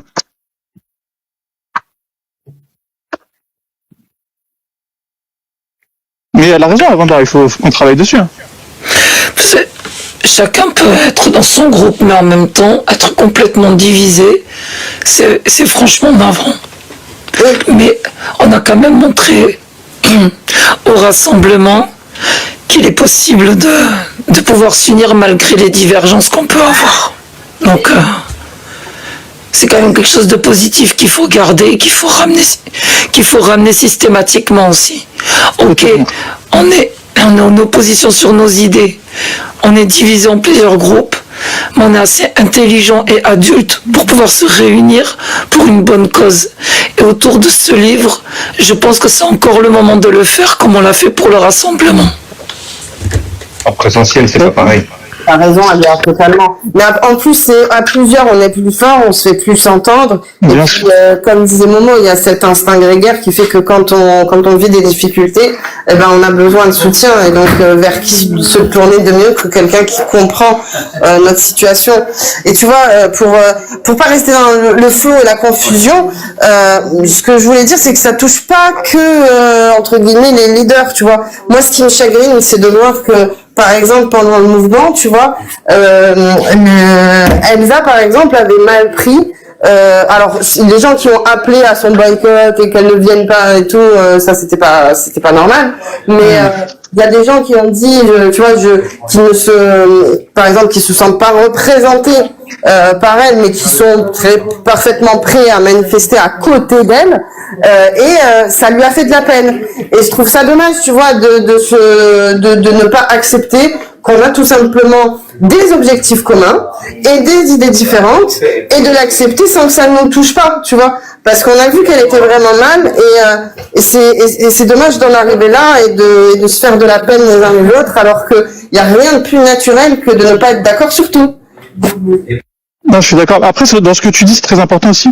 Quand on se voit visuellement, le problème, en fait, on a un poison qui nous hante tous, c'est que toutes nos interactions, on les fait sur les réseaux sociaux, ce qui est le pire des endroits, en fait. Alors que les autres communautés, elles ont la chance de pouvoir se rencontrer, pour les musulmans tous les vendredis, enfin, en tout cas, de pouvoir se rencontrer souvent, quoi. Alors que nous, c'est une fois de temps en temps. Mais je suis d'accord de ce que tu dis. Mais si ces gens-là voyaient plus souvent Elsa, c'est mécanique, ils se rapprocheraient d'elle puisqu'on est comme ça. Plus tu vois une personne et plus t'es censé mettre de l'eau dans ton vin. Donc on a bien vu dans le rassemblement, le présentiel, ça change tout en fait. Enfin beaucoup, ça change beaucoup. Moi j'ai vu un mec faire un câlin à Elsa. Je peux te dire que sur les réseaux, ils faisaient pas des câlins. Mais ouais, mais c'est ça qu'on perd quand on est sur Internet. Alors forcément, c'est le virtuel, ça favorise pas l'empathie, on le sait. Mais à ce point, c'est dommage parce que tu vois, on est les premiers à dire que oui, on n'est pas d'accord sur tout, mais c'est pas pour autant qu'on doit se détester. Merde. Ouais, mais toi, tu détestes personne. Tu les as fait ça? À part non, parce que je pense que détester déjà c'est un mot fort, donc à part quelqu'un qui t'a sciemment fait du mal dans ta vie personnelle, oui, il y a des gens avec qui je suis pas d'accord, il y a des gens... Et encore, Amanda, et encore. Quelqu'un qui te fait du mal, à quoi bon le détester? C'est perdre son temps et de l'énergie. Next. C'est se punir soi-même pour ses erreurs à lui. Parce que voilà. C'est toi qui macère dans ta haine, c'est toi qui te rajoutes des émotions néfastes, alors que lui, il vit sa vie normalement. Donc, oui, c'est clair, rester dans sa haine, c'est très mal ça. Ouais, faudra que je travaille là-dessus. Pourquoi tu détestes qui? Moi. Après, attention, il reste quand même une solution, c'est celle de Yanis. Hein. C'était une très bonne solution, il faut la promouvoir. Hein. Il a créé un Discord pour que les gens viennent se parler, voilà. Donc il faut simplement, si vous avez une personne avec qui vous êtes proche et qui est quand même un des youtubeurs que vous connaissez, il faut l'inciter à y aller, quoi. Enfin, au moins en lui disant une fois, quoi. Parce que la solution est toujours là. Hein, et ça date d'il y a 2-3 semaines. C'est pas un truc qui remonte à il y a des lustres. Hein. Donc la solution elle est encore sur la table. Hein. J'ai vu dessus Bébert, j'ai vu Aposta Kafir. Enfin bref, j'ai vu quelques noms comme ça. Donc ils sont là. Il faut y aller, quoi. Ils sont là, je les ai invités, mais ils sont pas montés. Donc voilà. Faut se parler, quoi. En plus, tu le fais pas pour toi, tu le fais pour les autres. Parce que moi-même, ça me désole que de voir des gens se démoraliser parce que en fait, si tu veux, les gens ils constatent un groupe qui fonctionne mal. Forcément, ça les frustre. Les gens, ils aimeraient bien nous voir tourner super bien. C'est comme si t'es fan d'une équipe de foot, t'aimes bien que ton joueur favori soit dans un bon joueur. Tu vois, t'as pas envie de le voir traîner des pieds. Et là, c'est pareil, tu vois. Il y a des gens, ils nous font confiance et ils voient que ça tourne pas bien parce que il y a des dissensus, etc., etc. Oui, mais tu vois, dans la vie réelle, tu te prends le chou avec quelqu'un, tu as une dissension, tu vis la discorde jusqu'au bout, voilà, on va se crêper 1 heure, 2 heures, mais après on est capable de passer à autre chose. Après, le problème c'est ça, c'est de garder cette espèce de rancune et de vouloir absolument faire de la personne avec qui tu n'étais pas d'accord un ennemi. C'est vraiment superflu. Ouais. Enfin. Ouais. Après. Bon, bref. Je ferme ma gueule. Enfin, mais en tout cas, il faut être confiant et se dire qu'avec Sonia, il faut l'aider, quoi. Et elle a pas à pâtir de nos dissensions, quoi. J'espère que des gens vont la contacter et vont lui donner un coup de main parce qu'elle a besoin. Parce qu'en fait, vous vous rendez pas compte, mais trouver des apostates qui veulent bien témoigner, même à visage couvert, et de préférence en région parisienne, bah franchement, c'est un peu le mouton à 5 pattes. Hein. Donc si vous en connaissez une, bah il faut l'envoyer. Enfin, il faut lui proposer d'y aller. Ne serait-ce que pour monter son soutien. Donc, toutes les apostates de l'Île-de-France, vous êtes conviés à nous contacter si vous voulez accompagner Sonia pour aller témoigner de votre apostasie. Merci. J'en ai marre de cette voix pourrie. De toute façon, les gens, contactez qui vous voulez. De toute façon, on est tous interconnectés. Donc, on réussira à retrouver Sonia, vous inquiétez pas.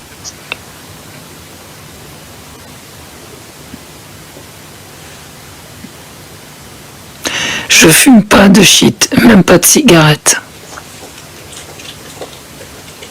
Ce soir, je fais... faire ta voix. Voilà. Ce soir, je suis Fistoriou.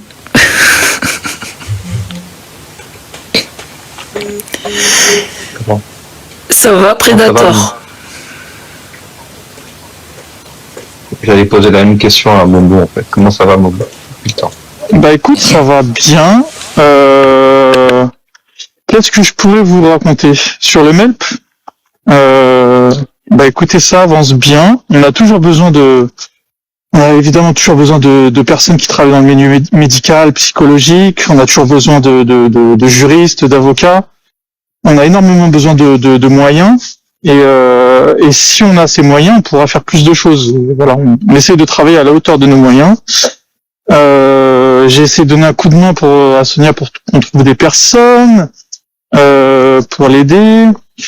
Ça, c'était ce qui s'est passé ces derniers temps. Que te dire de plus? Que te dire de plus?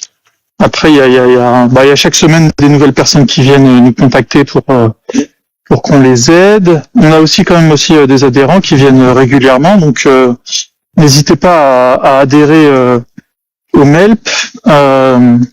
Et puis n'hésitez pas à venir même surtout en tant que bénévole. Et on se fera un plaisir de vous donner des petites tâches à effectuer. Voilà, mais c'est la routine, mais ça va. Pour l'instant, ça va. Pour l'instant, on n'a pas eu de gros problèmes.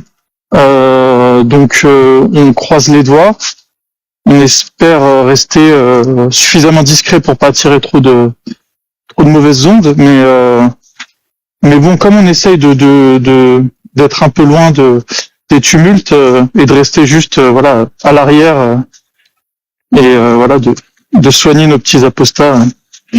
Pour l'instant, ça va. On n'a pas eu de gros soucis, donc ça va. Non, franchement, honnêtement, c'est vrai que c'est dommage à l'échelle globale que ça se passe comme ça, mais à l'échelle du MELP, ça va plutôt bien. Après, évidemment, même moi, j'aimerais bien qu'on soit plus important, mais bon, on va avancer petit à petit, et puis je pense qu'avec le temps, les gens verront qu'on essaye de faire les choses sérieusement. Après, évidemment, on a pu se tromper, on a pu faire des erreurs, évidemment, j'imagine. Hein. Enfin, il y a toujours des critiques. De toute façon, quand tu te fais critiquer, c'est que t'es critiquable. Hein, donc voilà. Mais grosso modo, je touche du bois. Pour l'instant, ça va. Et en plus, on représente les apostats. Donc, ce serait vraiment là. Franchement, honnêtement, ce serait honteux. Et pour mon ego, qu'on se foire sur cette aventure associative. Franchement, ce serait honteux, pas pour moi. Je veux dire pour l'écosystème en général, quoi. Appelez-le comme vous voulez, mais vous aurez compris, quoi. Donc voilà, donc ça va. C'était une longue réponse, mais ça va. Ouais, ok. Et toi, comment vas-tu? Depuis le Japon? Je suis débordé. Ouais, comme d'habitude. Je me suis réveillé à 3h30 pour venir. Il est à 4h30 du matin. En tout cas, merci, Predator. Ouais, merci. C'est dur pour toi. Et merci pour le petit jingle du truc d'Alia, là, il claquait là pour son live. Ah oui. Ouais. Merci, c'était cool. T'as fait partie de l'aventure. Hein.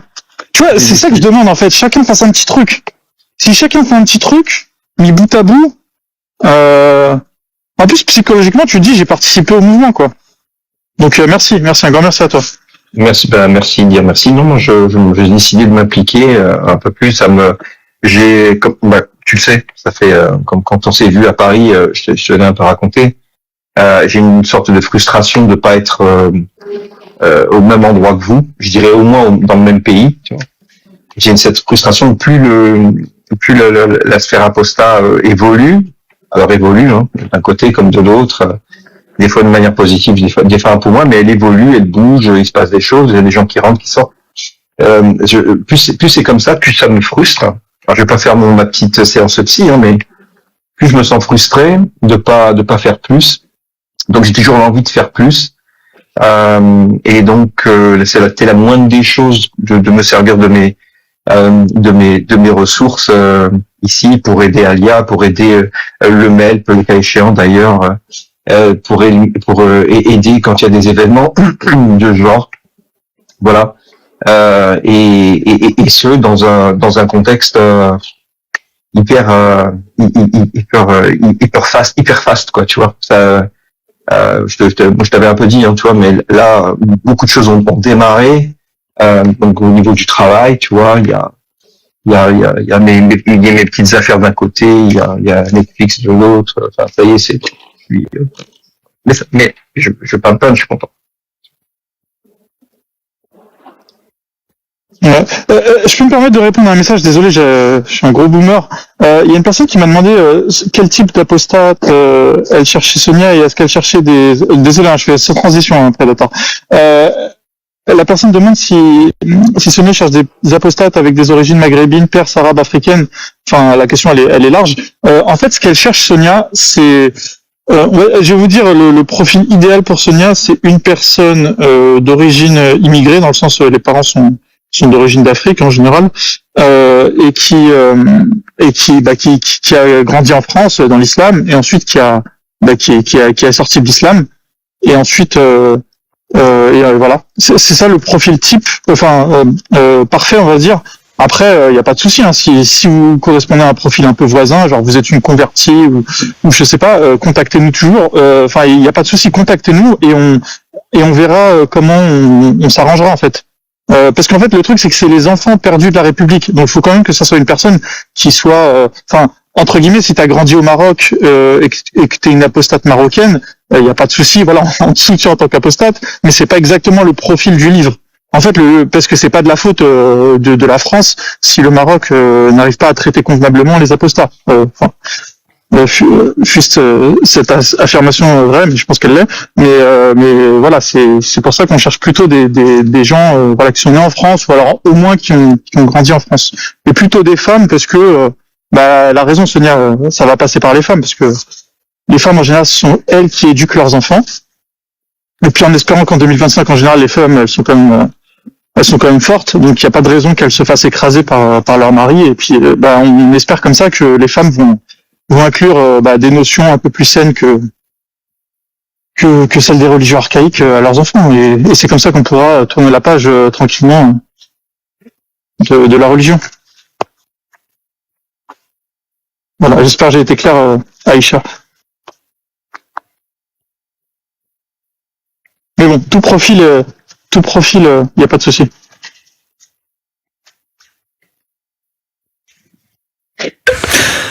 Contacte-moi mon DM, ou moi, ou Amanda Gnoslim, même Predator. Voilà, tous les gens sur le stage. Il y a un avantage avec nous, contacter.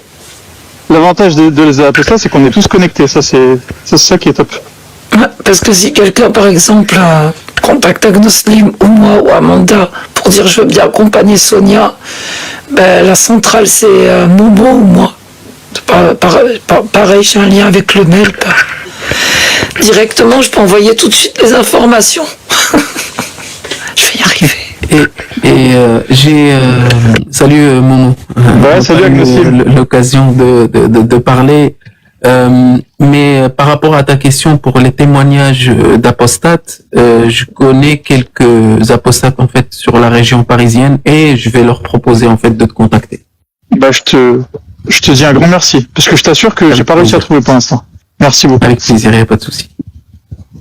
Et Agnostim, je t'ai vu au rassemblement. T'es vraiment beau gosse, hein. Et pourtant, tu m'avais vu. Je suis 100% hétéro. Chut, faut pas le dire, faut pas le dire. Si tu veux, Agnostim, tu pourras me les envoyer comme ça. Moi, je les rebalance direct chez Momo. Bah, en fait, moi, ce que je vais faire, c'est que je vais leur proposer parce qu'il y a certaines personnes qui peuvent être réticentes. Si je te donne par exemple les pseudos, en fait, elles risquent de ne pas aimer. Bon, je vais leur proposer. Comme ça, c'est à elles de prendre l'initiative de vous contacter. Avec grand plaisir. Bah, t'auras fait ta part du boulot si tu fais ça. Merci beaucoup. Avec plaisir, avec plaisir. Et Alia, qu'est-ce qui t'est arrivé à ta voix là? Parce que moi, je comprends pas. Je vais vous expliquer. Il y a un contexte, un contexte de révélation. Ok.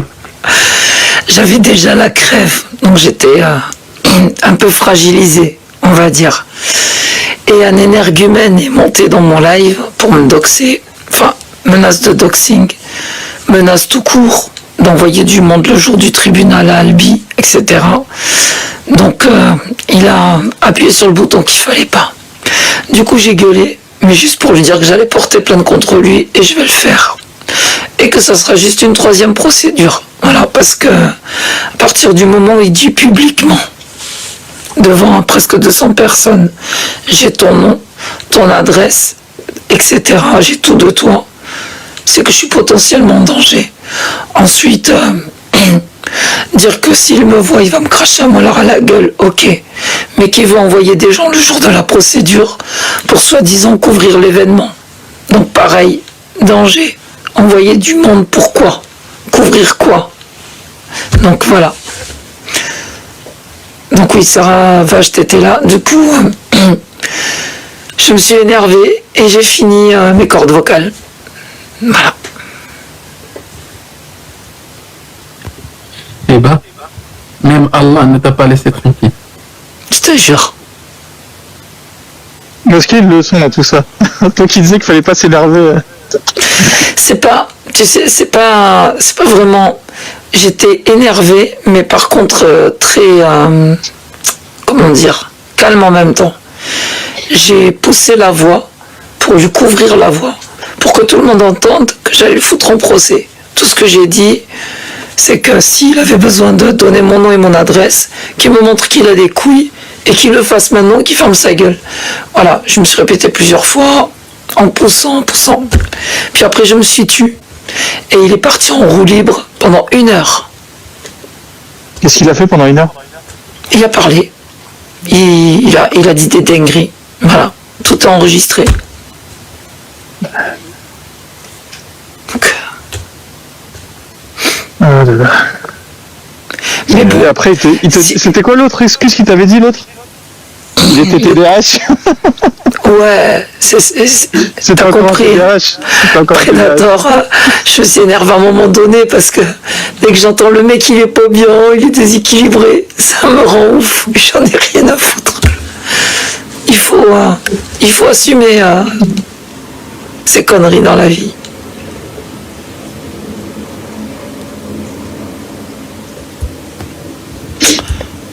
Alors, sinon, il y a un stade où les gens ils aient peur quoi, de t'insulter.